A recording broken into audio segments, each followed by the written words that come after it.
మన ప్రభు అయిన యేసుక్రీస్తు యొక్క నామంలో మీ అందరికీ నా శుభాకాంక్షలు తెలియజేస్తున్నాను. ఈ యొక్క నూతన సంవత్సరం మీ అందరికీ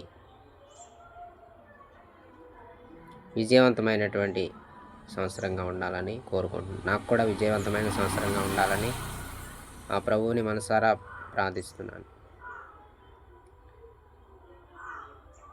లోకంలో మీకు శ్రమ కలుగును, ఆయనను ధైర్యం తెచ్చుకునుడి, నేను లోకమును జయించి ఉన్నాను.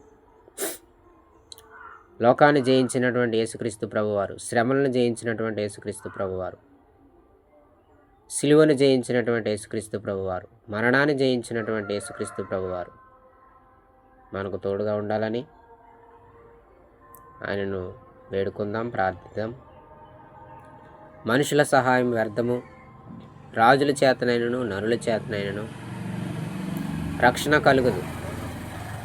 ఈ లోకంలో మనం రక్షణ అనేటువంటిది సంపాదించుకోవాలంటే అది మన ప్రభు అయినటువంటి యేసుక్రీస్తు ద్వారా మనము సంపాదించుకోవాలి.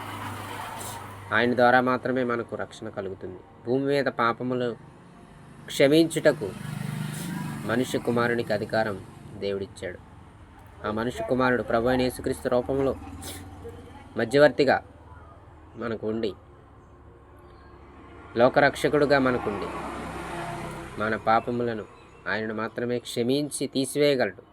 ప్రతి ఒక్క పాపము, ప్రతి ఒక్క దోషము, ప్రతి ఒక్క అవిధేయత, ప్రతి ఒక్క అక్రమము, ప్రతి ఒక్క అన్యాయము మనం ఆయన సన్నిధిలో ఒప్పుకున్నప్పుడు, మనుషుల దగ్గర ఒప్పుకున్నప్పుడు, మనం చేసినటువంటి ప్రతి పాపాన్ని, ప్రతి అక్రమాన్ని, ప్రతి అన్యాయమును మనుషుల దగ్గర, దేవుని దగ్గర సరిచేసుకొని, ఒడంబడిక చేసుకొని, పాప పరిహారం, రక్త ప్రోక్షణం ఆవశ్యకం.